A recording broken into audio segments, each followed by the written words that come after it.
because this is specifically act made for the doctors who are practicing assisted reproductive technology. But at least everybody will be able to understand that where we are going forward.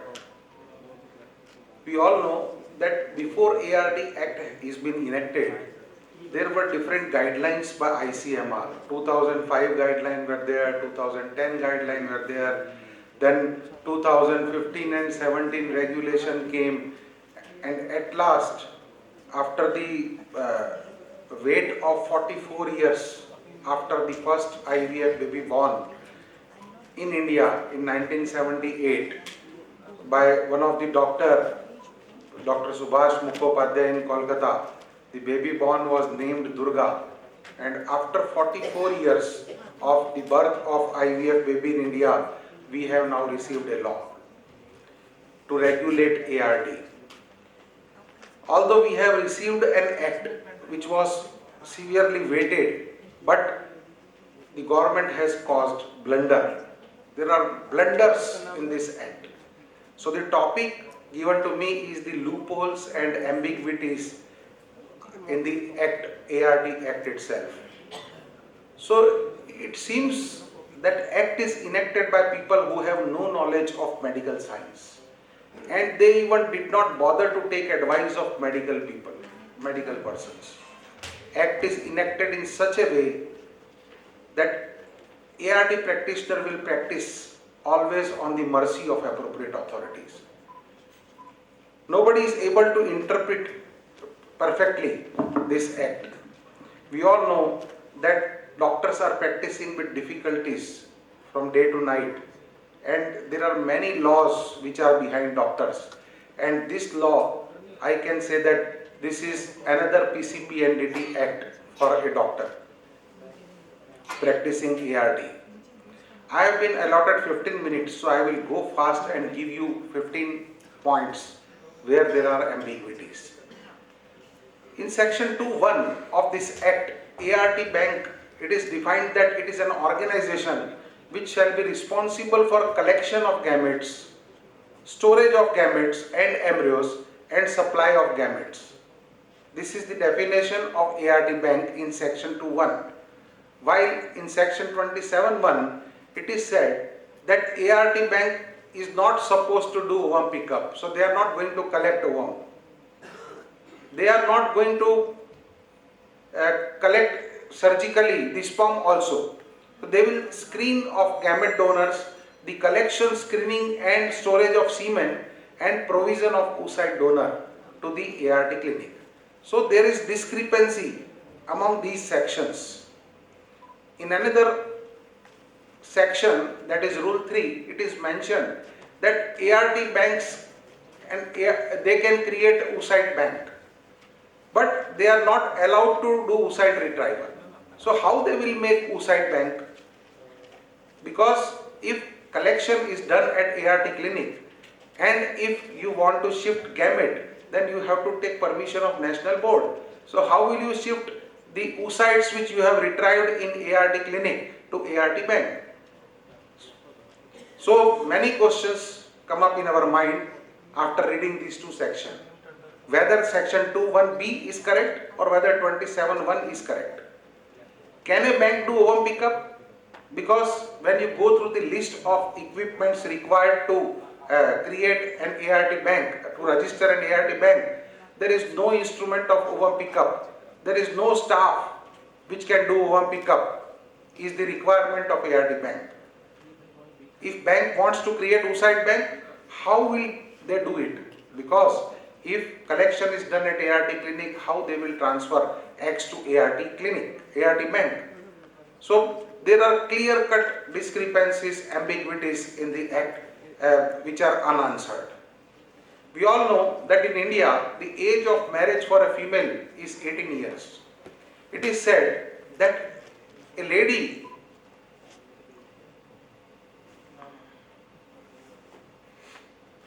can be defined an infertile if she has coitus without using contraception for 1 year. So that means at the age of 19 years, a lady can be stamped infertile. But according to this act, you cannot treat any patient below 21 years with ART. So lady, although we know that lady is infertile at the age of 19, but we have to wait to treat her for 2 years. How can we prevent somebody to, right to health is an individual right. How can we prevent somebody to undergo treatment for infertility for 2 years? In registration, at one point it is said that appropriate authority has to satisfy himself. And immediately in next para, it is mentioned that no registration should be given till state board inspect premises. So the state board will inspect the premises, and how appropriate authority will be satisfied after the inspection of state appropriate authorities or state boards?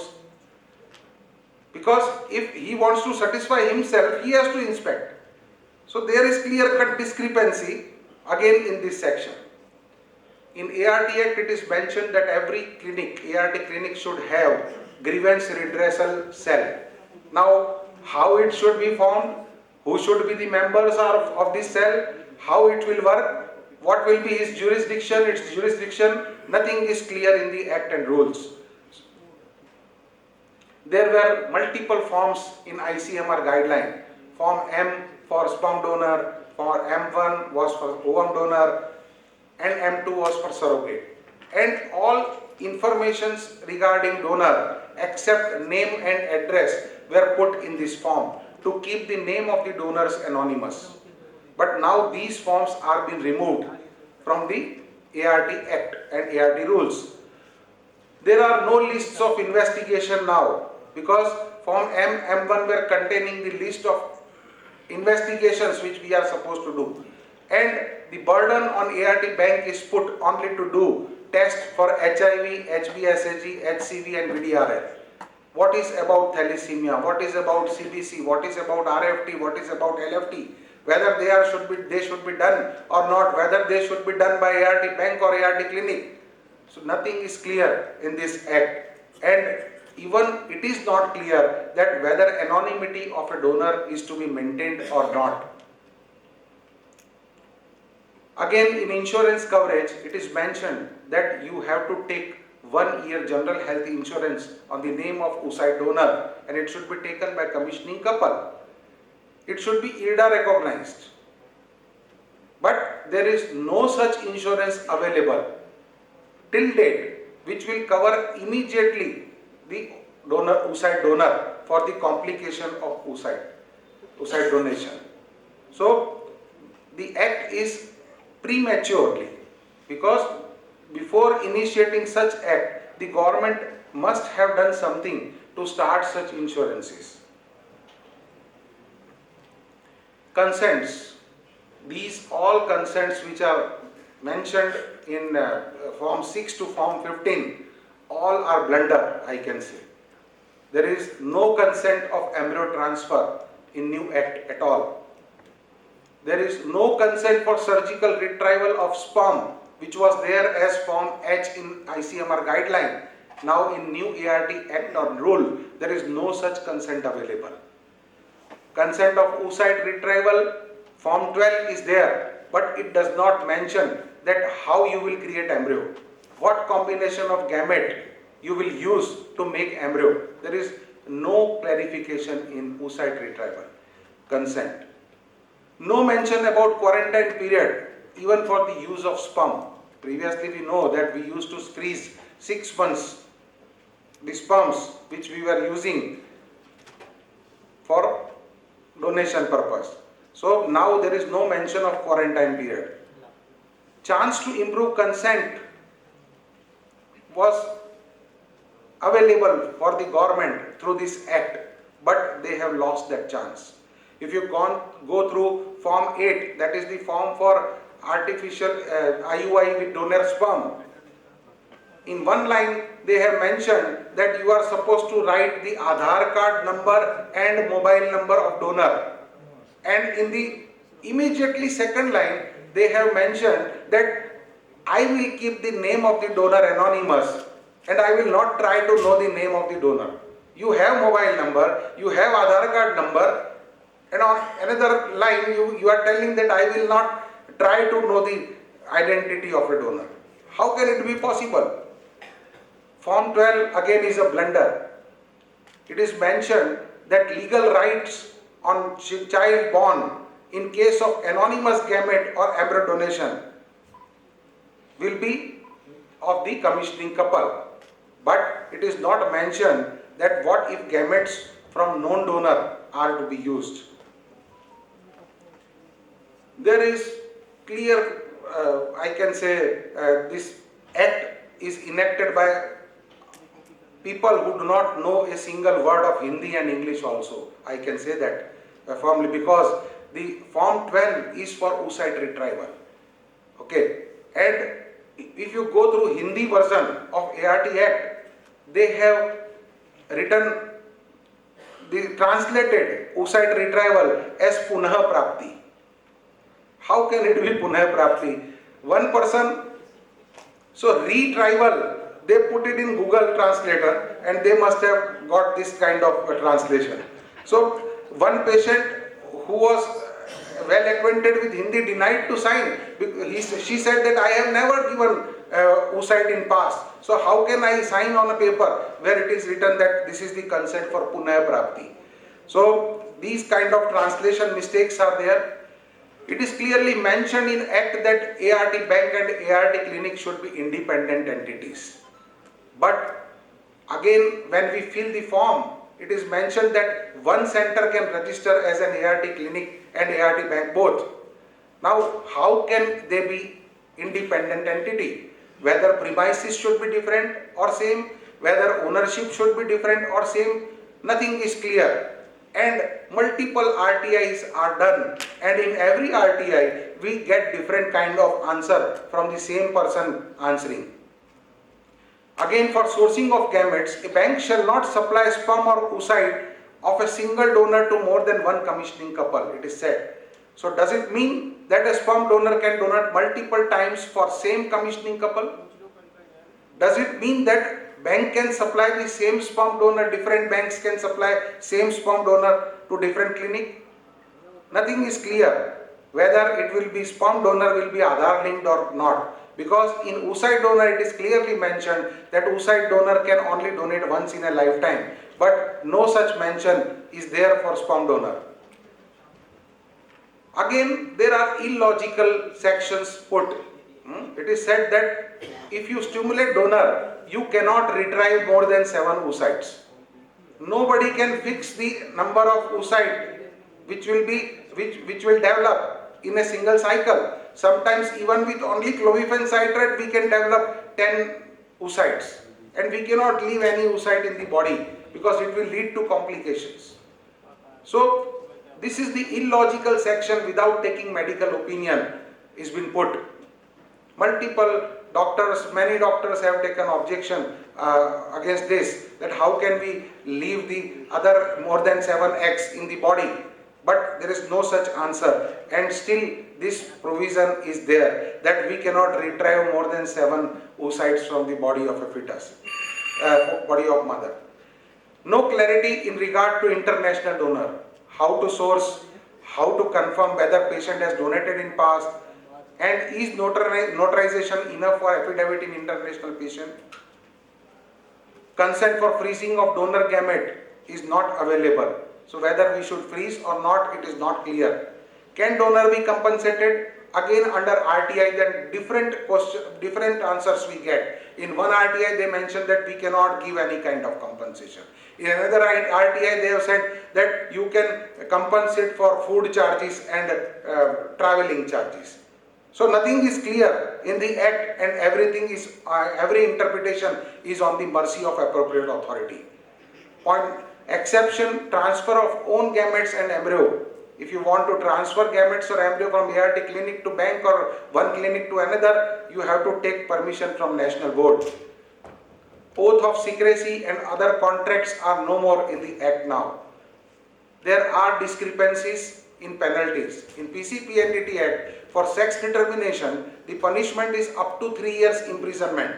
But in ART Act, it is for up to 10 years, 5 to 10 years imprisonment. For the same crime in different acts, there are different provisions. List of offences includes exploiting the commissioning couple will amount to be an offence under this act. Now, what do you mean by exploitation is nowhere defined, and it will be very difficult, it will be completely on discretion of the authorities to decide that what is exploitation and what is not exploitation. So there are multiple discrepancies, multiple loopholes in this act. Who can do ART is not clear. Many authorities are refusing DGOs to register for ART clinic. It is not clear that who is an embryologist. For gynecologist, it is a blunder that MD doctor is also supposed to have 3-year experience after doing MD, and super specialist doctor who has done 2-year more course after MD, super specialist doctor is also supposed to have 3 years experience. How can it be explainable?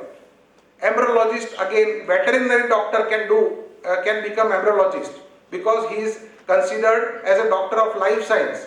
But doctor of medicine means MBBS doctor cannot work as an embryologist. These kind of interpretation are done by different authorities.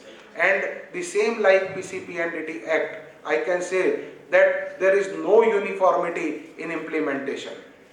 Different appropriate authorities are interpreting Act in a different manner. There are discrepancies in interpretation, lack of training and non-appointment of appropriate authority. Till today, even 10 states have not appointed appropriate authority. And there is no training given to any appropriate authority, and every appropriate authorities are interpreting this act in their own way, and different interpretation in different states are going on. Haphazard implementation of ART Act and rules, and this will be another PCPNDT Act. Vast power with appropriate authority, and these are the avenues of corruptions. So dear friends, we all know that 2005 guidelines were there, 2010 guidelines were there. Even after that, multiple guidelines came, and I can say that all guidelines were far better than this ART Act and rule which has been implemented now by the government. It looks that government in hurry has given birth to a premature child, and now all are trying to resuscitate that child. So ART Act is being enacted fast, and it has come prematurely, and now government through different RTIs and multiple amendments is trying to repair it, or trying to treat these deficiencies in the act, but it is very difficult now to handle this. There are multiple authorities which are doing meeting at their own level. In Tamil Nadu, this committee has decided that nobody can treat patient, nobody can start work as an ART bank till further order. These kind of orders, how can you prevent somebody to take treatment? Right to health is a fundamental right. So dear friends, I can say that these kinds of act, PCPNDT Act, this ART Act, NMC, new NMC has is coming. So dear friends, there is need to get united. Doctors are self-oriented, and I feel this picture is a reflection of the mindset of our profession. Sooner or later, we all will sink if we do not unite. And take decisive remedies. Please get united to protect yourself. I always end my lecture by saying, after giving lectures on these kind of acts which are enacted by the government, see, all acts nowadays which are enacted are government oriented. We know in CPA, Dr. Neeraj Nagpal has said that Central Consumer Protection Authority, it is a nominated authority, and nominated authority is given power to punish somebody 10 to 20 lakhs rupees fine. So almost all authorities nowadays are appointed. These all authorities under ART Act are also nominated by the government, and these authorities are being given vast powers. This will definitely lead to corruption. And I will like to end my lecture by saying that safar mein dhoop to hogi, chal sako to chalo. Means in practice there will be many difficulties. अगर कर सकते हो तो करो, सफर में धूप तो होगी, चल सको तो चलो, कांटे भी होंगे कंकर भी होंगे, चल सको तो चलो। नाउ डूइंग प्रैक्टिस, ये फूलों की सेज नहीं धधकता लावा है, चल सको तो चलो, otherwise leave your practice and become a lawyer like me. Thank you very much.